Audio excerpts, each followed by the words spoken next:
জল দুঃখময়। এই দুঃখময় সাগরে জীব যখন ভেসে চলে যায়, তখন সাগরে যদি হাবুডুবু করে কোন জীব, সে কি আর বাঁচার কোনো উপায় আছে? অনেক সময় সে বাঁচতে পারে যদি একটা শুকনা কাষ্ঠ পেয়ে যায়, ওই কাষ্ঠটা ধরে সে বাঁচতে পারে, কিন্তু বেশিক্ষণ নয়। আর যদি বাঁচতে পারে, তাহলে যদি সাগরের তীর থেকে যদি কেউ একটা রজ্জু অর্থাৎ যদি একটা দড়ি ওই জীবকে দিয়ে দে, ওই দড়িটা ধরে সে কোল নিতে পারে। মহাপ্রভু সনাতনকে বলছেন, সনাতন জীব উদ্ধার হতে পারে এই সংসার, এই মায়ার সংসার থেকে, এই সংসার সাগর থেকে। সংসার পরিচালনা করো, সংসার করার জন্যই তো পাঠিয়েছে ভগবান। কিন্তু সংসারে ডুবে থেকো না, মনে রেখো তুমি বেঁচে যাবে। ওই রজ্জুটাকে ধরে রাখবে, দড়িটাকে ধরে রাখবে। যদি কোনো বন্ধু তোমাকে ওই সংসার সাগরের তীর থেকে যদি একটা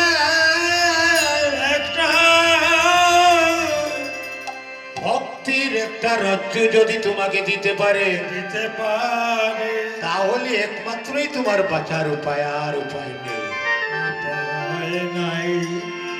তাহলে এই রজ্জুটা কে দিচ্ছে? জীবকে।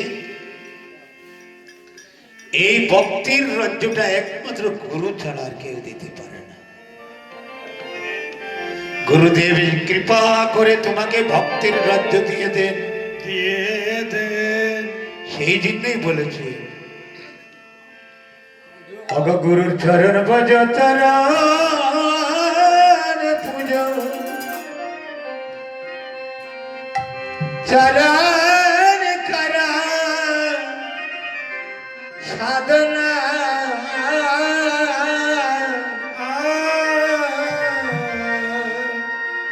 গুরু যে পরম ব্রহ্ম, একবার নয়ন খুলে দেখো না, ওরে পঞ্চ প্রাণী গুরুর নাম করো রে সাধনা। পঞ্চ প্রাণী গুরুর নাম করো রে সাধনা।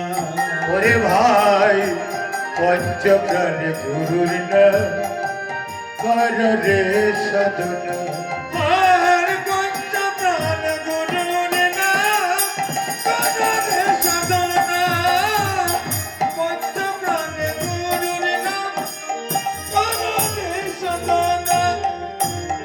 গুরুর চরণ ভজ চরণ পূজা, চরণ করা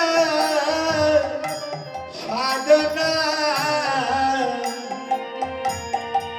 গুরু যে পরম ব্রহ্ম, নয়ন খুলে দেখো না, পঞ্চপ্রাণ গুরুর নাম কর রে সাধনা। পঞ্চপ্রাণ গুরুর নাম কর রে সাধনা। ও মন রে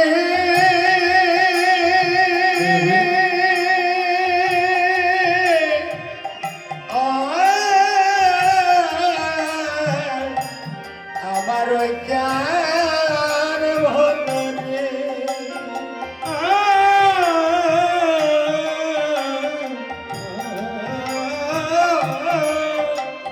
আমার গুরু হরি গুরু তরি, গুরু কেওয়ার করি।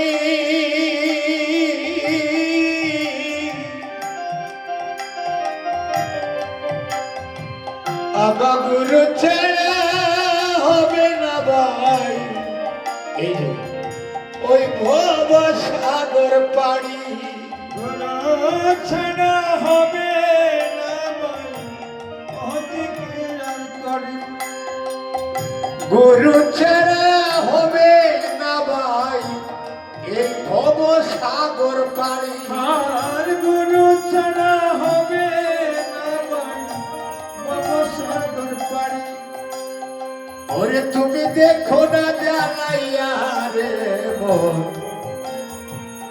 তোমার জ্ঞানের বাতি কহনা চাইয়া জ্বালাইয়া রে মন জ্ঞানের তো বাতি তুমি দেখো না জ্বালাইয়া রে মন জ্ঞানের বাতি তুমি দেখো না জ্বালাইয়া দেব জ্ঞানের বাতি গুরুর চরণ ভজন চরণ ভজন চরণ কর সাধনা গুরু কারণ কারণ সাধনা গুরু যে